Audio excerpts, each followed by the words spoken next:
My presentation is case 6.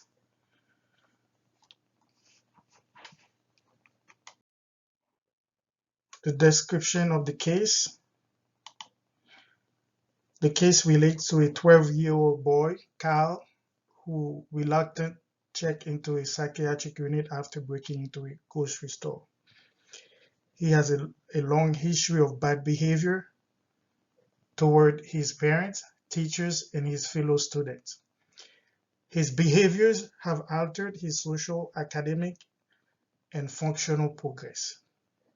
It is important to analyze whether Carl suffers from ADHD or disorder of conduct. Carl was a 12-year-old boy who reluctantly agreed to admission to a psychiatric unit after getting arrested for breaking into a grocery store. His mother said she was exhausted, adding that it was hard to raise a boy who doesn't know the rules. Beginning as a young child, Carl was unusually aggressive, bullying other children, and taking their things. When confronted by his mother, stepfather, or a teacher, he had long tended to curse, punch, and show no concern for possible punishment. Disruptive, impulsive, and fidgety, Carl was diagnosed with attention deficit hyperactive disorder, ADHD, and placed in a special education program by 2nd grade. He began to see a psychiatrist in 4th grade for weekly psychotherapy and medication. Quetiapine and dexmethylphenidate was his medication. He was adherent only sporadically with both the medication and the therapy. When asked, he said his psychiatrist was stupid. During the year prior to the admission, he had been caught stealing from school.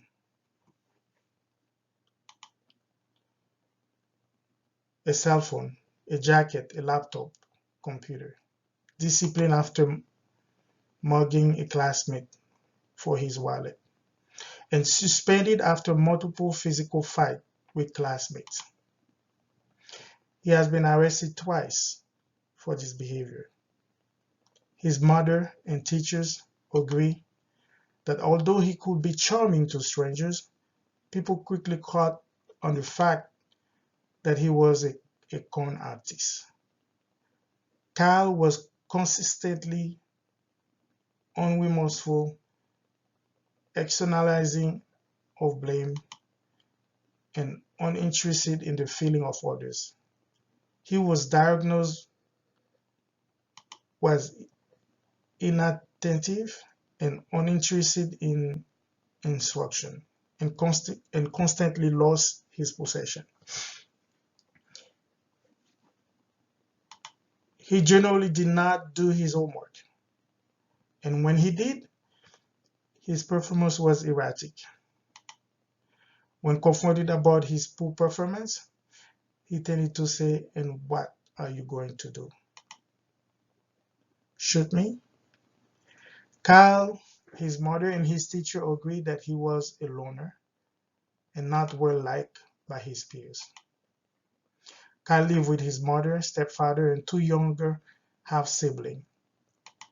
His stepfather was unemployed, and his mother worked part-time as a cashier in a grocery store. His biological father was in prison for drug possession. Both biological grandfathers had a history of alcohol dependence. Carl's early history was normal. The pregnancy was uneventful. but he reached all his milestones on time. There was no history of sexual or physical abuse. Kyle had no known medical problems, alcohol or substance abuse, or participation in gang activities. He had not been caught with weapons, had not set fires, and had not been seen as particularly cruel to other children or animals. He had been regular truant from school, but had neither run away nor stayed away from home until late at night. When interviewed on the psychiatric unit, Kyle was casually glum and appeared his stated age of 12. He was fidgety and made sporadic eye contact with the interviewer. He said he was mad, and instead he would rather be in jail than on a psychiatric unit. His speech was loud but coherent, goal-directed, and of normal rate. He was irritable and angry. He denied suicidal or homicidal ideation. He denied psychotic symptoms. He denied feeling depressed. He had no obvious cognitive deficit but declined more formal testing. His insight was limited and his judgment was poor by history.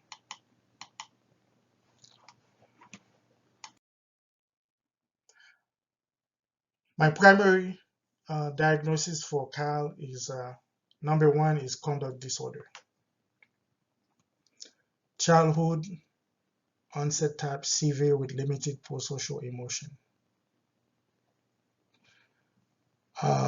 Secondary diagnosis as history is ADHD, attention deficit hyperactive disorder.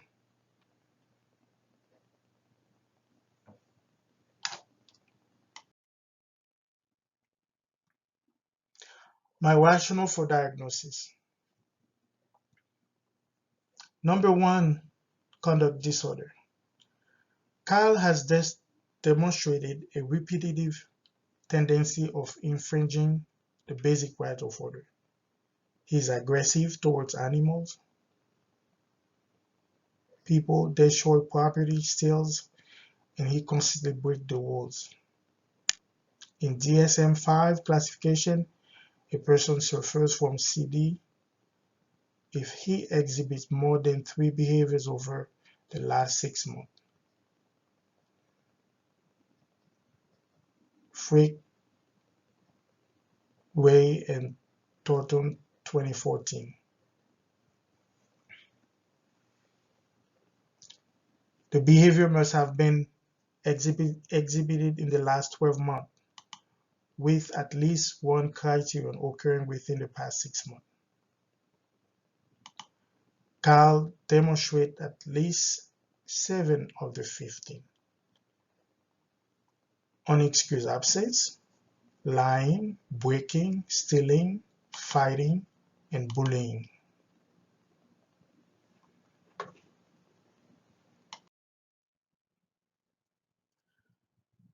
Secondary diagnosis.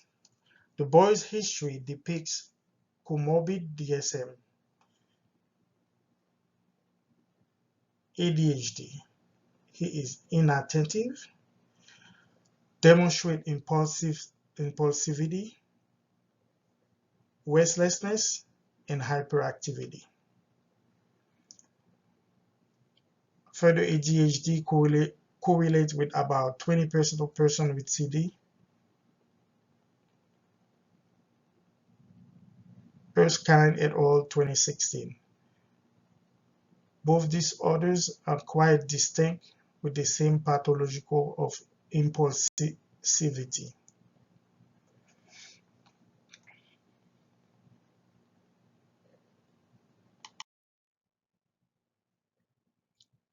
Evidence of treatment and treatment plan.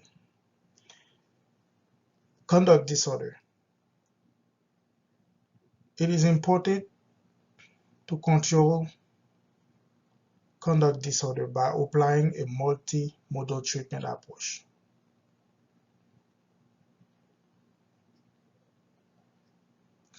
It involves behavior modification where the family and the community take a center stage in managing the condition.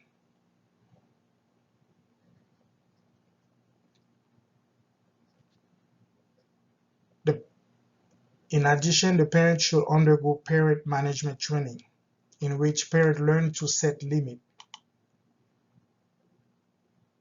and enforce consistent rules. Positive reinforcement is the best practice for parent management training. Always remember not to spank or yell a child for bad behavior. Instead, provide the child with positive feedback through a good example of ethical behavior. Baker et al., 2017.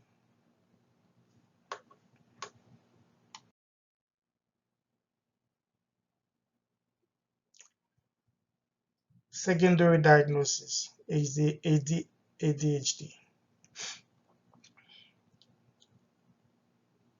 It is important to control child's ADHD. Typically, medication can be used to help comorbid symptoms and aggression.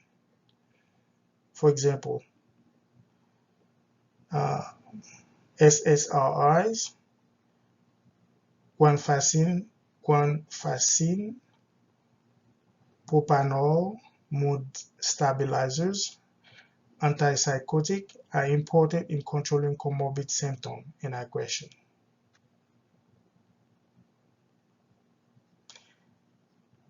Kyle can continue with his current regimen of ADHD medication, which in some cases can also reduce ODD symptoms. Daniel et al., 2018.